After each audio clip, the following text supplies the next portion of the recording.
Lord, thank you for wake me up. Panginoon, thank you for this brand new day. Maraming salamat sa bagong pag-asa na nasa aking puso ngayon. Maraming salamat sa magandang gising na inirigalo mo sa akin ngayon. Salamat sa bagong araw na ibinigay mo sa akin ngayon. Alam kong nararamdaman ko na naman ang inyong guidance sa aking buhay. Maraming salamat sa mga instruction na natanggap ko sa aking puso.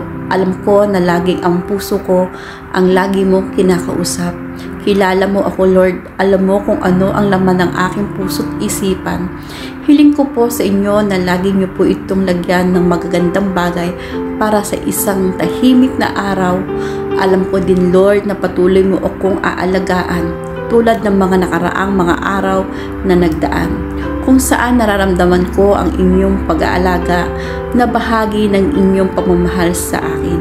Salamat din, Lord, dahil babantayan at bibigyan mo ng pag-aalaga at proteksyon ang lahat ng miyembro ng aking pamilya, sa lahat ng oras at sa lahat ng araw.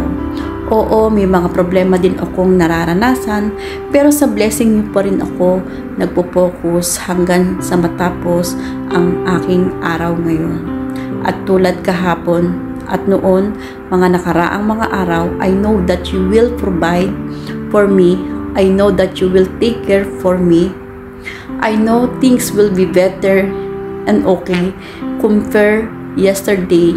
Alam ko din po, ang dala ng bagong araw na ito ay bagong pag-asa, bagong pagpapala, bagong mga opportunities, right people that you will put in my way so they can be a good influence in my life. Salamat din, Lord, sa mga bagong bagay na aking natutunan sa araw na ito. Alam kong patuloy mo akong bibigyan ng mga bagay at aral na makakatulong sa aking pagkatao. Kaya Lord, thank you sa magandang plano mo para sa akin, para sa aking buhay at buhay ng aking pamilya.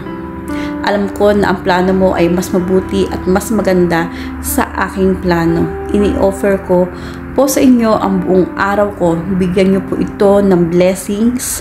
Bigyan niyo po ako ng bagong wisdom. Bigyan niyo po ako ng bagong kaalaman para sa ikabubuti ng aking buhay. In Jesus we pray. Amen and amen.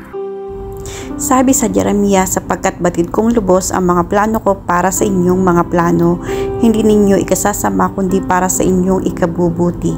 Ito'y mga planong magdudulot sa inyo ng kinabukasang punong-puno ng pag-asa.